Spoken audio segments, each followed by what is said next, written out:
প্রিয় দর্শক, যে আঙুর বিদেশ থেকে ইম্পোর্ট করে বাংলাদেশে এনে মানুষের চাহিদা মেটানো লাগে, সেই আঙুর এখন বাংলাদেশে চাষ হচ্ছে। তো আমরা জানি বাংলাদেশের আবহাওয়ার সাথে কয়েকটা জাত খুব ভালোভাবে অ্যাডজাস্ট হয়ে গেছে। কারণ এই জাতগুলো চাষ করলে বাংলাদেশে সবাই সফল হচ্ছে। তার মধ্যে অন্যতম হলো এই যে বাইকুল। আপনারা দেখেন, একটা একটা থোকায় দেখেন কি পরিমাণে ধরছে। এই যে আরেকটা আছে একলো, আরেকটা অস্ট্রেলিয়ান আছে। তো সব থেকে বেশি এখন বাংলাদেশে যে বাণিজ্যিকভাবে চাষ হচ্ছে সেটা হলো বাইকনুর। এবং এই বাইকনুরটা পর্যাপ্ত পরিমাণে গাছে হচ্ছে। তো আমরা এই মুহূর্তে আছি চুয়াডাঙ্গা। দেখেন যে আপনাদের কি বলবো, যে একটা জায়গায় ধরছে এরকম কোনো বিষয় না। দেখেন প্রতিটা জায়গায়, এই জায়গায় একটুখানি দেখেন, এই যে দেখেন প্রত্যেকটা জায়গায় কি পরিমাণে ধরছে আপনারা খেয়াল করে দেখেন। এটা হলো এক হলো, ওই পাশেরটা হলো বাইকনুর। এটা একটু গোল গোল মতো, এটা আপনারা খেয়াল করে দেখেন। এটা একটু কম ধরছে গাছে, তারপরেও আমরা আপনাদেরকে একটু দেখাই।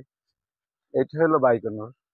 দেখেন একলের থেকে বাইকনুরটা সব থেকে বেশি ধরে, এবং আবহাওয়ার সাথে এটা আবহাওয়ার প্রতিকূলের সাথে এটা খুবই ভালোভাবে মানিয়ে নিতে পারে। তো প্রিয় দর্শক দেখেন, এটা একটা থুকায় দেখেন। এর থেকে যদি ছোট ছোট আঙুর গুলো আমরা কেটে ফেলে দেয়, তো এই যে বড় বড় আঙুর গুলো, এগুলো খুবই দৃষ্টিপুষ্ট হবে। এবং অনেকের প্রশ্ন থাকে যে এর ভিতরে এর ছালটা পুরো থাকে, কিংবা অনেকের প্রশ্ন থাকে এর ভিতরে পর্যাপ্ত পরিমাণে বৃষ্টি হয় না। এটা হলো এর ভিতরে এত পর্যাপ্ত পরিমাণে বৃষ্টি হয় না, এর জন্য একটা এটা হলো সিডলেস, মানে এর ভিতরে বৃষ্টি নাই। তো বৃষ্টি বিহীন এটা হলো বাংলাদেশে পর্যাপ্ত পরিমাণে চাষ হচ্ছে, এবং এর কালারটা খুব সুন্দর, যেটা ম্যাক্সিমাম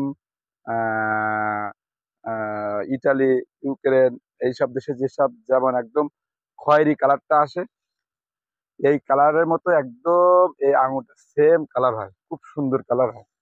আপনারা খেয়াল করে দেখেন কোথায় আপনারা বাদ দেবেন। দেখেন বাদ দেওয়ার কোনো লাইন নাই। আপনারা দেখেন প্রত্যেকটা গাছে দেখেন, প্রত্যেকটা গিটে গিটে দেখেন। এদিকে আর একটু সরান আসেন, এই জায়গাটা দেখেন কত সুন্দর লাগবে।